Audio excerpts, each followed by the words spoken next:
1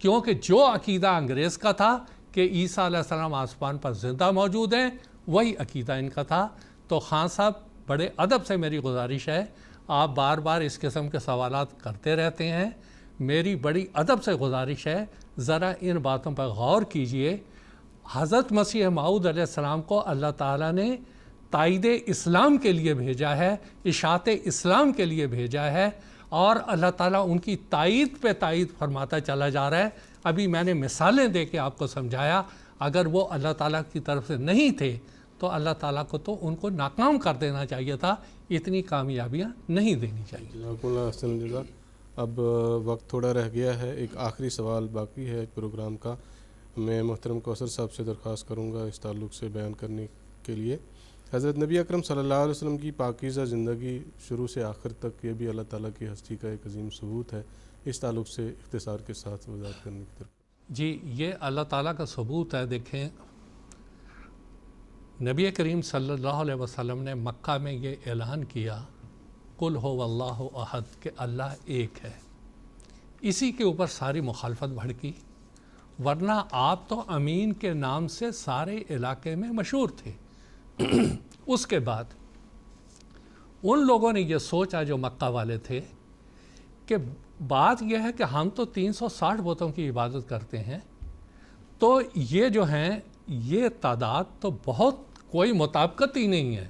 بہرحال اس ساری بات کو چھوڑتے ہوئے اس کے اوپر سارا اختلاف شروع ہوا تھا کہ اللہ ایک ہے، اور اس کے بعد سارے کی ساری مخالفت حضور صلی اللہ علیہ وسلم کی ہوئی۔ آپ کو مدینہ ہجرت کرنی پڑی، وہاں آپ کا ان لوگوں نے پیچھا کیا اور آپ کی آواز کو دبانے کی کوشش کی، ہر طرح سے جنگوں کے ذریعہ اور طریقوں سے، سب طریقوں سے۔ اللہ تعالیٰ نے آپ کو فتح نصیب کی، آپ فتح مکہ کے موقع پر مکہ تشریف لائے، حجۃ الوداع کے موقع پہ تشریف لائے۔ وہاں پر ایک عورت ہندہ جو ابو سفیان کی بیوی تھی، اور حضرت حمزہ رضی اللہ عنہ کے ساتھ انہوں نے بڑی بے حرمتی کی تھی ان کی لاش کے ساتھ احد میں۔ ایک روایت میں آتا ہے کہ جب حضور نے عورتوں سے بیعت لی تو حضور نے فرمایا کہ تم یہ وعدہ کرو کہ ہم شرک نہیں کریں گی۔ حضور نے ہندا کے بارے میں یہ فرمایا تھا کہ یہ میرے پاس نہ آئے، مجھے دیکھ کے حمزہ یاد آتے ہیں، تو وہ چھپ کے آئی تھی اور بیعت کرنے والوں میں شامل تھی۔ تو جس وقت حضور نے فرمایا شرک نہیں کریں گی تو وہ ایک دم اسے رہا نہیں گیا، بول پڑی کہ اب بھی ہم شرک کریں گی؟ ایک تھے آپ اور ایک کا اعلان کیا، ہماری 360 نے کوئی مدد نہیں کی۔ آپ نے اللہ کے نام سے ایک بات کہی تھی اور اللہ تعالیٰ نے آپ کو کامیاب کیا، اور ہمارے 360 والے سارے کے سارے ناکام ہوئے۔ اس سے بڑھ کر اور کیا ثبوت ہے کہ اللہ تعالیٰ نے آپ کو بھیجا، ایک اللہ نے بھیجا اور اسی نے آپ کی مدد کی اور آج اس مقام پر پہنچایا۔ تو یہ دلیل ہے اس بات کی کہ اللہ کا وجود موجود ہے، وہ ہمیشہ تائید و نصرت فرماتا ہے ہر اس بندے کی جو اس کے قریب ہوتا ہے، وہ اس کے قریب ہوتا ہے۔ اور حدیث میں بھی یہ آتا ہے کہ نوافل کے ذریعہ سے میرا قرب پاؤ اور میری تائید و نصرت حاصل کرو۔ وقت اب ختم ہو گیا، اب ہم آپ سے اجازت چاہیں گے۔